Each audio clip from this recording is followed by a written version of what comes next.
Hey guys, it's Actor 609 and I'm working on a source film thanks to the new filmmaker, and we're going to go back to discussion: could PC gaming dominate console gaming next gen, or maybe just be highly competitive with it, or considered as a threat? Into the video I'm about to respond with this. A lot of stuff has gone on this year for PC gaming. The AlienWare X51, Gamestop is now selling Steam cards, Nvdia is making Geforce Experience, and many other stuff, like really loads of games that are really trying to appeal to the mass market, along with while still being unique. I'm going to discuss a lot of this stuff since I feel this could really help the PC market become competitive with the next gen consoles or dominate it. A lot of the stuff is pretty useful, and it defeats the arguments console gamers like to use.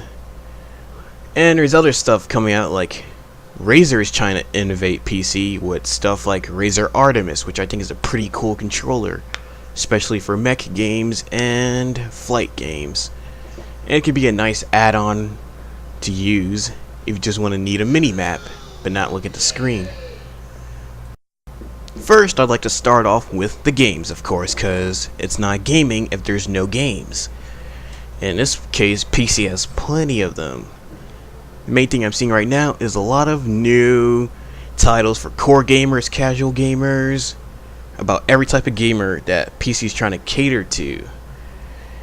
Even free-to-play games are really starting to become high-end games, core games, and not the pay-to-win crap that we all know. A lot of new games are coming out, like Nuclear Union, Warframe, Total War, Rome 2, and many others. These are like all fantastic titles that I would think that unless you're not a fanboy, you would want to play. But hey, it's different taste, different toilet. But then again, some people can be very biased. I think these games would be pretty well in entertaining mass markets for every genre. And about every way, PC is like ranking up. Like, for example, Paradox Interactive is gaining a lot of power. Mainly since, thanks to digital distribution, they've increased rapidly, and now we're getting games like Crater and War of the Roses that look like they're actually on a budget. Although Crater doesn't seem to be doing well in ratings, but War of the Roses look like it's going to be pretty sweet. And there's 1C Company, who again is ranking up in power, and they're the ones that you see they are funding Nuclear Union, which is being made by Best Way, who originally used to do the Men of War games, I believe, and they've modified their engine so it can work well with RPGs and other genres, which I think is pretty cool. And Nuclear Union seems like it's going to be a good replacement since Stalker 2 is dead. And we're getting all these innovating titles, and for this moment I'm just going to show you all these fancy new titles coming out for PC this year and next year, which is going to be its main advantage over the next gen consoles. PC is going to have a shitload of games right off the bat to start with, while next gen consoles, the entire console library will be reset to 0. Well, PC, you just go, buy a PS4 or a PC. There's not that many games out for the PS4, but the PC, there's all these games that I can play. I think I'll settle it for at the moment. That's my kind of example.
those aren't all the games PC's getting next year. Those are just a few of the ones that I think that would be pretty nice to show in this video. Anyway, I'd find it hard to believe that no one would not want to play any of those games, since they all are catering to different genres. Unless you don't like the theme or something, well, too bad. Anyway, talking back to PC gaming, I want to discuss some of the market moves. Like, at the moment, I just discovered that the European court, they just made it mandatory for all digital services like Steam, Gamersgate, Origin, and etc. to mandatory that they all have to allow the function for players to sell games they bought off those services, which I think is pretty awesome, in which they can get that global, because being able to sell digital games, it'll put less effort into why owning a physical copy, since some seem to really be attached to physical copies when technically you don't own it either. But allowing reselling digital games could eventually move some of them over. Say, oh, I can sell a digital license for this. I bought Call of Duty, I don't like it, but hey, I can sell it. That's awesome. Meanwhile, in the US, Gamestop has started selling Steam cards, which is pretty good, because now people who don't want to use their credit card infos or don't have credit cards can now buy games off Steam. Pretty sweet. And so far they only sell $20 to $50 ones, and these Steam cards are really only limited to the United States. They should get these things global, and that would be pretty good. Or at least international with, say, Canada and Europe. Pretty good. So I guess all the kiddies that don't have credit cards can use it. This year at Nvidia's Shanghai Festival, it was, well, their first gaming festival. Nvidia, they unveiled Geforce Experience, which is going to help console gamers new to PC gaming. And what it's going to do is, Geforce Experience is going to automatically update your drivers for you, and whenever you connect to the internet and there's a new major driver update, you will automatically, it will tell you that, hey, new driver's out, go update to it, and bam. And second feature is, it's going to auto tweak games, because that's an argument they love using. By auto tweaking games, the Geforce Experience it'll detect what Nvidia GPU and and what CPU you're using, and how much RAM, and what monitor and display, and then it will tell you the options. It will go out and search for the best options you can get for your system. It's a lot better than the game auto detecting for you, since it's not as accurate.